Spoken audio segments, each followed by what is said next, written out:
¿Por qué Centroamérica es pobre? ¿Por qué hay tantos problemas económicos y políticos en esta parte de América? Muchos culpan al llamado pulpo, una empresa tan poderosa que a principios del siglo XX tenía sus tentáculos en casi todos los países de Centroamérica y el Caribe, controlando su economía y política desde Colombia hasta la República Dominicana. Se llamaba la United Fruit Company y su guardaespaldas personal era el gobierno estadounidense. A sus órdenes, soldados americanos invadieron país tras país, la CIA tumbó gobierno tras gobierno e instalaron dictadores títeres, creando así las infames repúblicas bananeras.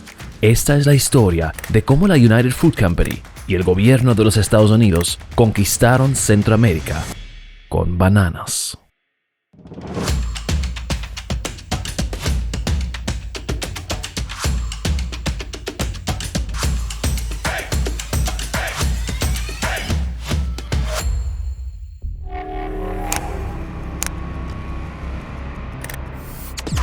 La misteriosa explosión del buque USS Maine en el puerto de La Habana en 1898 desató la guerra hispano-estadounidense.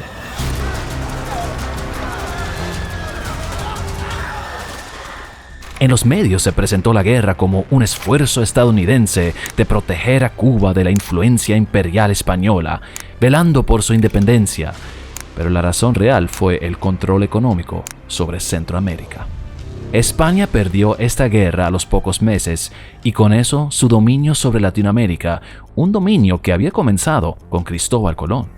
Los Estados Unidos surgieron de esta guerra como el nuevo imperio dominante en el continente americano y con el Tratado de París de 1898 tomaron posesión de las últimas colonias españolas de ultramar: Cuba, Puerto Rico, Guam y las Filipinas. Primero Cuba y las Filipinas habían peleado contra España, pero ahora tuvieron que pelear por sus independencias de los Estados Unidos, pagando con sangre y bajo restricciones. Las Filipinas, por ejemplo, pelearon una guerra violenta contra los Estados Unidos hasta poder alcanzar su independencia. Y Cuba llegó a un acuerdo en el cual tuvieron que permitir un control directo estadounidense y arrendarles la bahía de Guantánamo. Por otro lado, Guam y Puerto Rico llegaron a ser pertenencias estadounidenses, aunque sin los derechos de los estados reales. Esa expansión de los Estados Unidos al Caribe abrió aún más oportunidades de negocios y el producto más grande e importante llegó a ser, sorprendentemente, la banana. Al inicio del nuevo milenio, la United Fruit Company, el pulpo, emergió como líder en negocios frutales en el Caribe y Centroamérica. No eran los únicos, también existió la Standard Fruit Company, entre otras, pero eran los más grandes.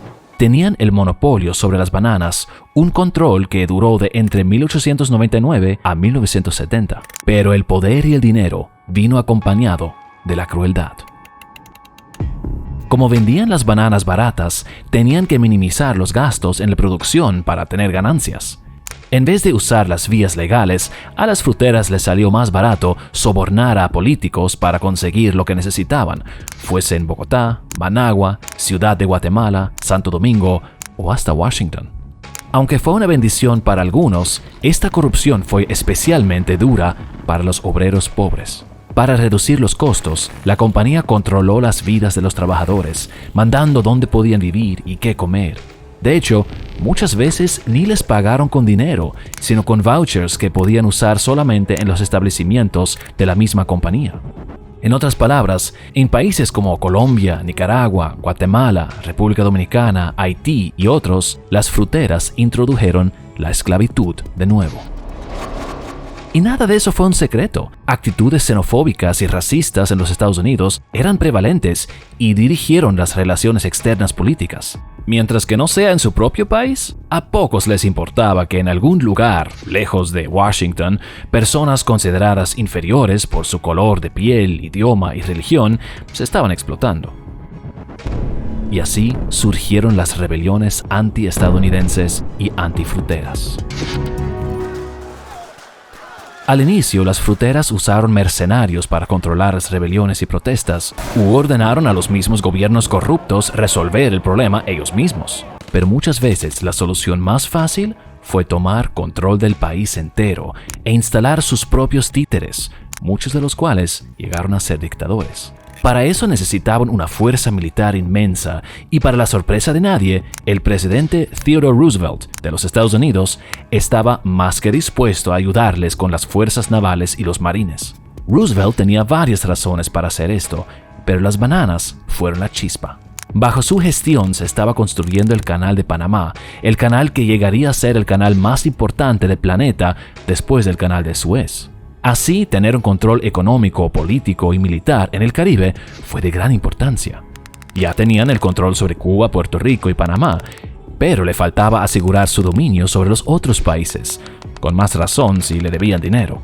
Al inicio, la presencia de los buques militares en los puertos caribeños fue una presencia de amenaza, pero pronto se desataron incidentes bélicos. Uno de los primeros fue el bombardeo de Santo Domingo en 1904, en el cual murieron posiblemente decenas de dominicanos.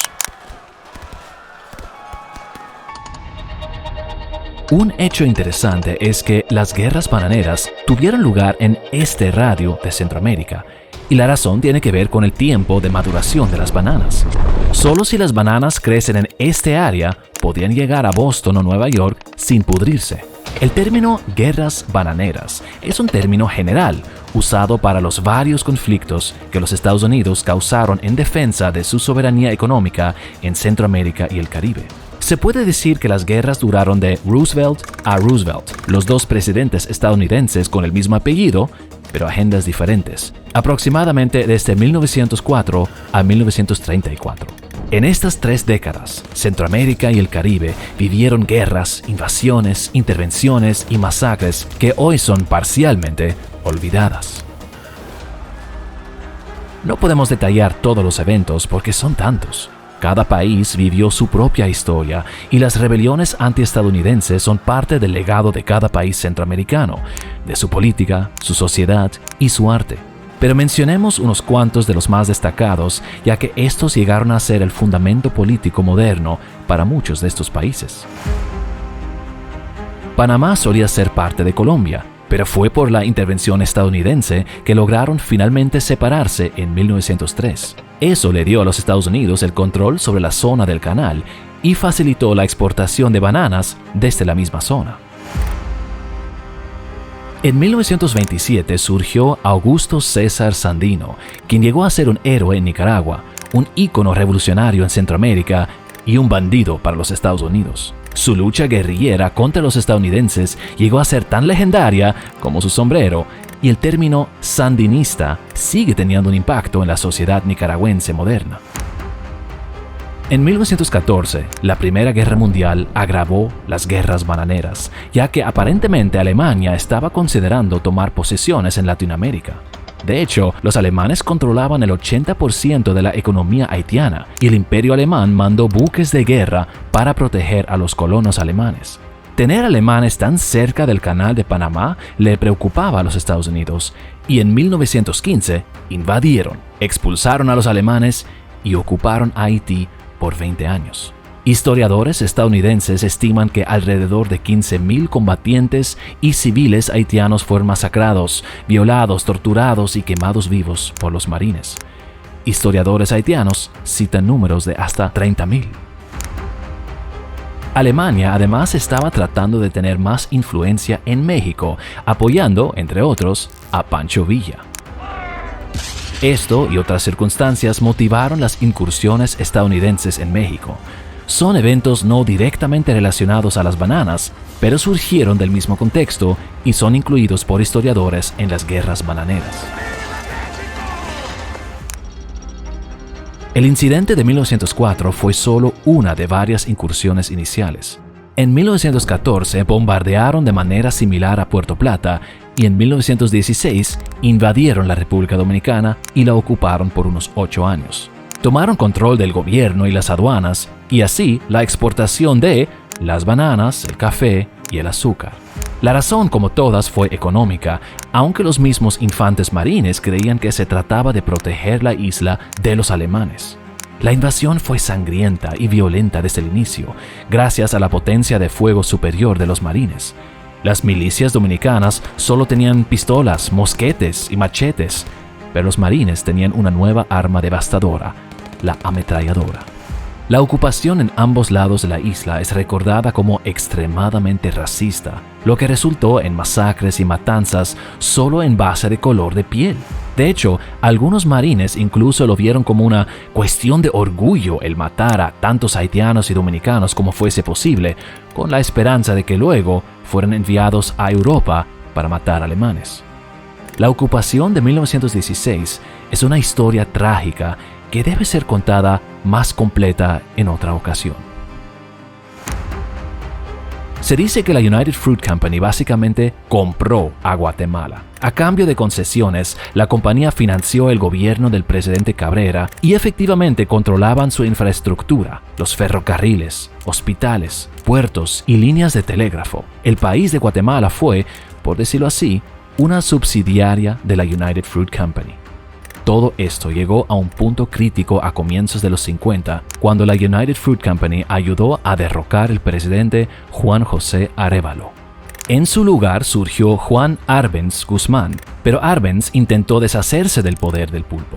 Con una reforma agraria intentó devolverle el control al gobierno de Guatemala y sus tierras a los campesinos.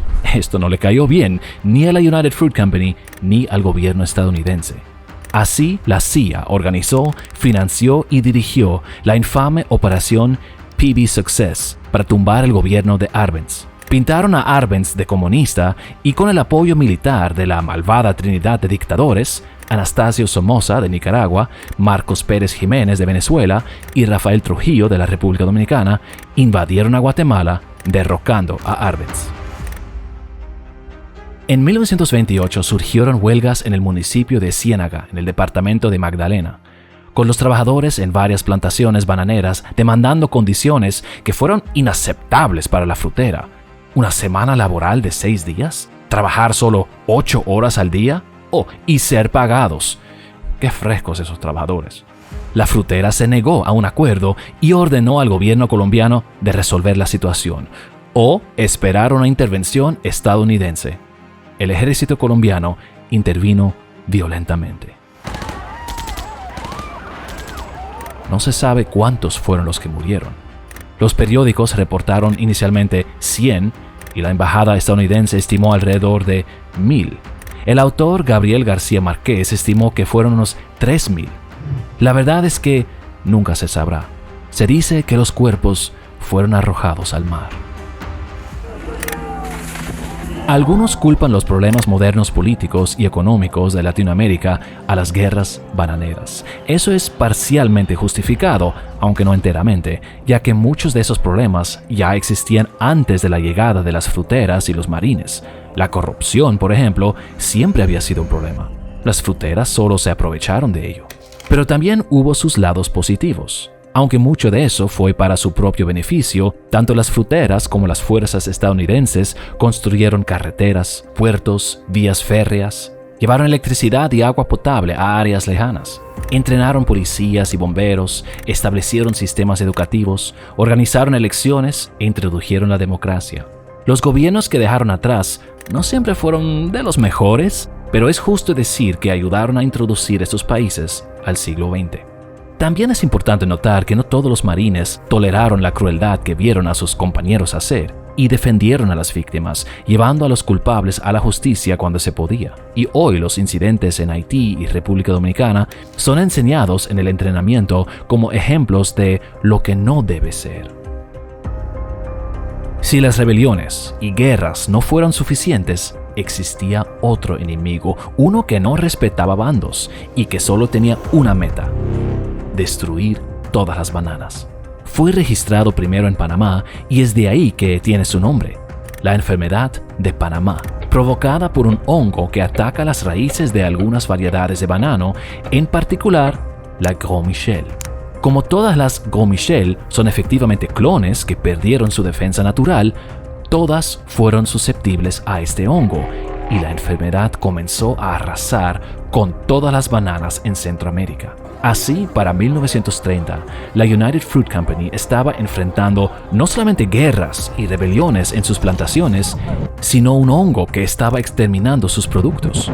Y, para hacer las cosas aún peor, en 1929 estalló la Gran Depresión, una crisis financiera que puso en quiebra a los Estados Unidos, causando una gran ola de pobreza en el país entero.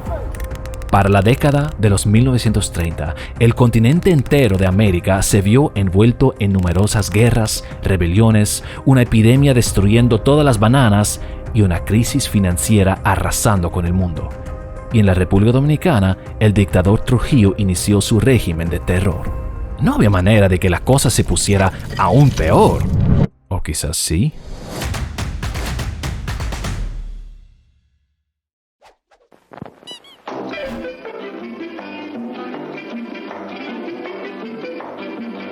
I'm Chiquita Banana, and I've come to say bananas have to ripen in a certain way, and when they're flecked with brown and have a golden hue, bananas taste the best and are the best for you.